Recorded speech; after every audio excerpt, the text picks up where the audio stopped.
Imagine this. Today, your website ranks on the first page of Google, but tomorrow your customers are interacting with generative AI tools that completely bypass traditional search results. As marketing continues to evolve, the question isn't if your search strategy needs to adapt and change to evolving AI, it's whether or not you will adapt quickly enough to remain visible, relevant, and competitive.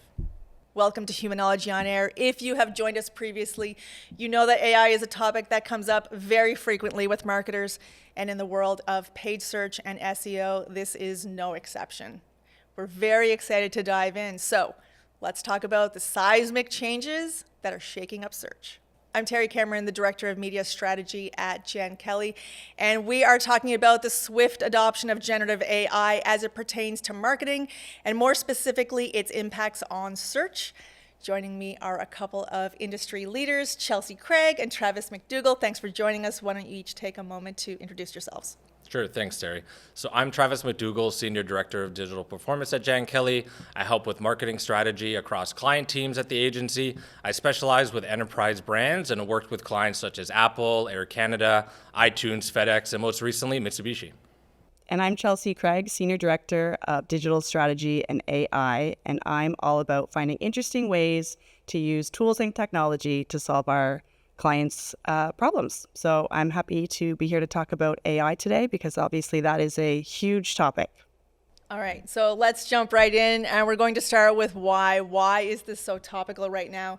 There is a recent statistic from Microsoft that says that 75% of knowledge workers are currently using AI in their jobs. So it's clear that usage is increasing rapidly, but the overall effects on all facets of work have yet to be seen. Travis, what do you think about this? So AI is on everyone's mind right now, but especially as it pertains to search. So at the end of October, OpenAI, ChatGPT launched search functionality, which is really challenging a giant like Google. Immediately afterwards, Google announced 7 key AI initiatives that also include incorporating Gemini into Google Maps. So really right now, there's a race to see who's going to take dominance in the generative AI search results. And Gartner predicts that as early as next year, search volume could drop up to 25%. And that's really because people are, to your point, using these different AI chatbots, different virtual agents. So the landscape's already changing, people's behaviors are already changing and how they're using search. And now is the time to respond to that and make sure that we are staying competitive as marketers. We all know that change is a given with marketing, but what's happening right now with organic and paid search presents some really unique challenges. It's not about if things will change, but how and when. And a lot of it is dependent on kind of evolving user behavior.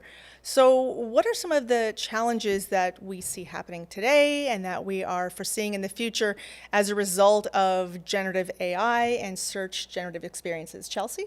So it's too soon to tell. We don't have all the answers, but we do expect that web traffic will decline. And that's because really customers are spending more time in these search generative experiences where your website may not be actually populating as a result. So these zero-click experiences are creating a system where you have less opportunity to engage with your customers and potentially convert your customers and generate revenue or sales. So Travis, how about in paid search? What kind of challenges are you seeing today and foreseeing in the future? Well, like Chelsea mentioned with the zero-click activity, the likelihood of there being fewer ad placements is pretty likely. And so normal search ads are probably going to become less prevalent, and we're likely going to see higher competition for fewer ad spots, so that means increasing costs for brands. Additionally, we don't know how ChatGPT is going to respond since they launched their search generative experiences. They're actually moving from a not-for-profit to a for-profit model in the next 2 years. So I'm sure they'll find a way to monetize that, but nobody knows what's going to happen yet. Mm-hmm. So understanding that we have these current and future challenges, good preparation is going to be key to success in this new AI-driven world. So what are we doing to stay ahead of the curve and ensure that our search strategies continue to deliver results? So by laying the building blocks for an AI-driven search strategy today, we can help try to prepare for the eventuality of what these implications will be.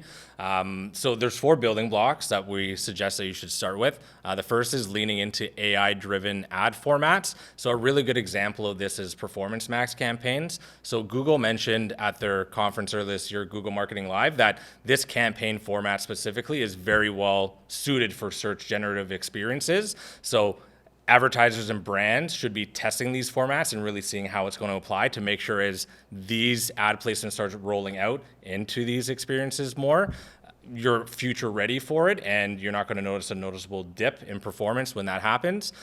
Secondly, I would say making sure that you have highly relevant ad content and creative that speaks to your audience. And so these platforms are able to learn and show the right message to the right consumer at the right time. So really, you have to have a good understanding of your audience and what they expect from a creative standpoint. We also need to make sure that we're optimizing our content for these AI experiences. So in order for the AI platforms to cite your content as authoritative, you want to use things like schema and structured data, and that will help get your content in front of your customers and potentially generated in these AI summaries. And lastly, we need to think outside of search. So we need to start looking at other channels. How can we use things like email and social to drive traffic? Because if we know that search volume is going to go down, we need to look in other places and use different channels and tools to our advantage. So if we think about this in terms of maybe do's and don'ts, you guys have outlined some really great building blocks and things that marketers should be doing. So let's look at the other side of the coin. Let's look at don'ts. What should marketers avoid doing?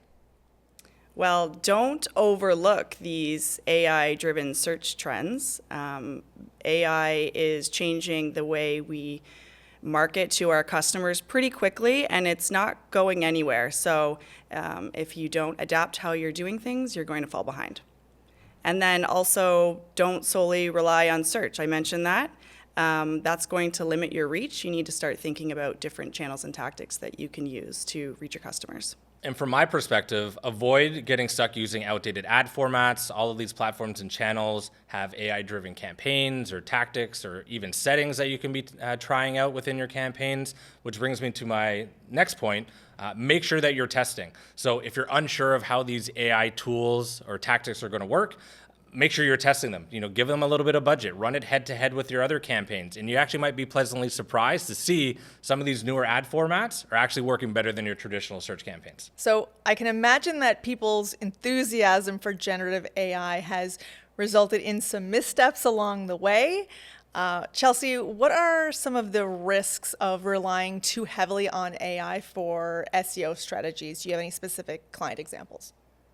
So we had a client who used AI to generate a lot, if not all, of their website content. And as you can imagine, that's a little bit risky. It may not generate content that is necessarily on brand or in the right tone of voice and could actually be inaccurate. So we love AI. We use it all the time. It's a great tool, but we need to make sure that we are including a level of human review, which is really necessary to make sure that we're not getting penalized by any search engines for duplicate content or inaccurate content, and making sure that your content is still on brand. That's really interesting. I think that we assume that people know not to fully put their trust in AI-generated content, but I guess that that doesn't always happen. We need humans. We need them. And Travis, any cautionary tales as it relates to paid search? Yes, absolutely. So we had a client similar to Chelsea where they, really excited about all these, AI tools that were coming out, and they were seeing, we can do broad targeting and we can just, have AI figure out who our best audience is. And, all of these tools are great. They can deliver good performance, but you do need proper guardrails for them, right? So this specific client I'm thinking of, though, they're in a very niche industry and they have a lot of terms that can be, used in other industries. So, if you think about it, some of the context can be taken out of control, and the platform might go after consumers that they really don't want that product or service. So we said, hold on, let's test out and see what's going to work for your brand and your services to make sure that, we're not just blindly applying this and wasting the client's money, right? So again, cautionary tale, we were able to do some testing with them and show that, hey, this part of AI in broad targeting works, where this one doesn't necessarily. So why don't we tackle a few of the questions that we hear often come up with clients in conversations? Travis, I'll start with you. What will measures of success look like in the future? Well, Terri, we're not 100% sure yet. The landscape is still changing and evolving, but we suspect that more traditional engagement metrics like your click-through rate, maybe even time on site, will become less important. Just because with this zero-click activity, fewer people will probably be making to the website, and you'll probably end up showing your ads to more and more people. So you'll see those engagement metrics come down. So brands are really going to have to focus on, what is my ROI or return on investment to make sure that whatever dollars you're putting out into these platforms and channels are generating a net positive result for the business. Travis, you are a leader in paid search strategy. So how does AI affect things like bidding strategies? What should marketers be doing?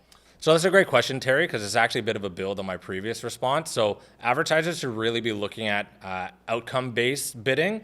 So trying to assign revenue to different touch points that are happening on your website. So think of a PDF download. Yes, you're not generating direct revenue from that, but if somebody takes that download, then they take it and talk to a salesperson, which leads to a sale that's potentially happening offline. We should be assigning some sort of revenue value to that. And these AI models and tools really work very well with a revenue-based outcome. So I would say, moving away from your traditional maybe conversion-based outcomes and trying to focus more on revenue-based outcomes. So Chelsea, we've heard you mention content a few times today. Clients are asking what types of contents are going to start performing well in the future.